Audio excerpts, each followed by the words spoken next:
നിങ്ങളുടെ favourite shows ഇനി ഒരിക്കലും മിസ്സാവില്ല. ഇപ്പോൾ C5 കാണും നിങ്ങളുടെ ഫേവറേറ്റ് ഷോ തികച്ചും സൗജന്യമായി.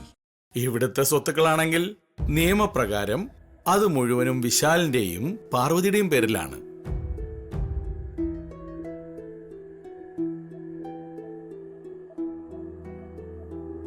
നിനക്കോ മറ്റുള്ളവർക്കോ അതിൽ അവകാശമില്ല.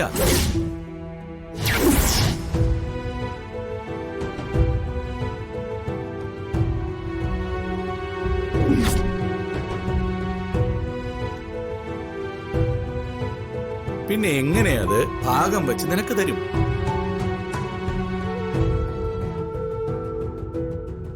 ദേ, പറയുന്നത് കൊണ്ട് ഒരു വിഷമവും തോന്നരുത്.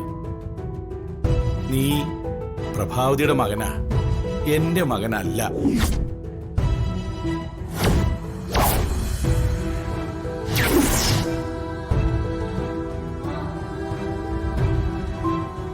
അതുകൊണ്ടാണ് നിനക്കും ഈ സ്വത്തിന് അവകാശമില്ലാത്തത്. പ്രഭാവതി, നിനക്കും ഇത് അറിയാവുന്നതല്ലേ? നീ എന്താ ഇതെല്ലാം മക്കളെ പറഞ്ഞ് മനസ്സിലാക്കാത്തത്? അമ്മ ഒന്ന് പറഞ്ഞു മനസ്സിലാക്കി തരണ്ട. ഇങ്ങനൊരു സംസാരം ഒരു ദിവസം ഇവിടെ ഉണ്ടാവുന്ന എനിക്ക് ഉറപ്പായിരുന്നു.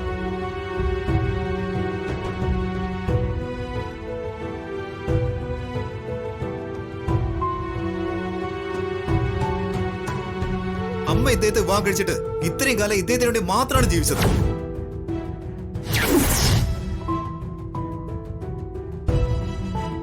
അതുകൊണ്ട് ഞങ്ങൾ മക്കൾക്ക് എന്ത് പ്രയോജനം ഉണ്ടായി?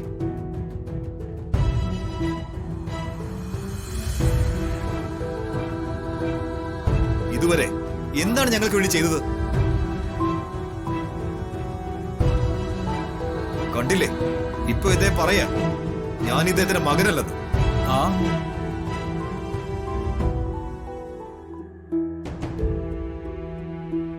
അമ്മയ്ക്കത് കേട്ടപ്പോ സന്തോഷായില്ലേ?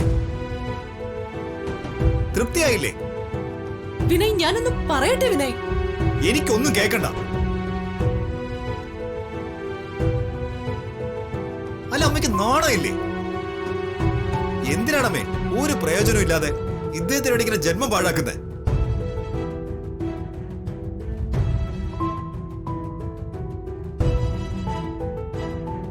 പ്രഭാവതി, നീ എന്താ ഇതെല്ലാം കേട്ടിട്ട് മിണ്ടാതിരിക്കുന്നത്? ഗോപിയേട്ടാ, ഞാൻ വിനയ്, ഇപ്പൊ എന്താ ഇങ്ങനൊരു സംസാരം?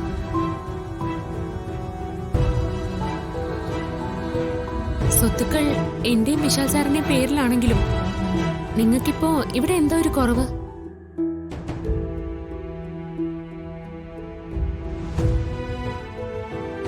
എന്തിനാ വെറുതെ പ്രശ്നങ്ങളൊക്കെ ഉണ്ടാക്കുന്നേ?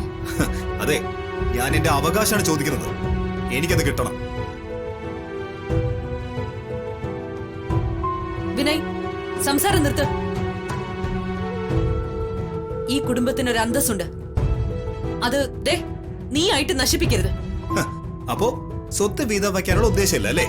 എടാ, നിനക്ക് എന്താ വേണ്ടത്? അത് വിശാല് തന്നോളും.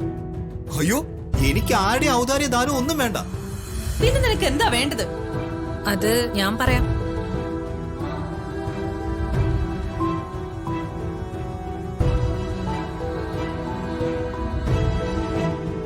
ഡൗൺലോഡ് ചെയ്യൂ C5 ആപ്പ്. കാണൂ എല്ലാ എപ്പിസോഡുകളും സൗജന്യമായി.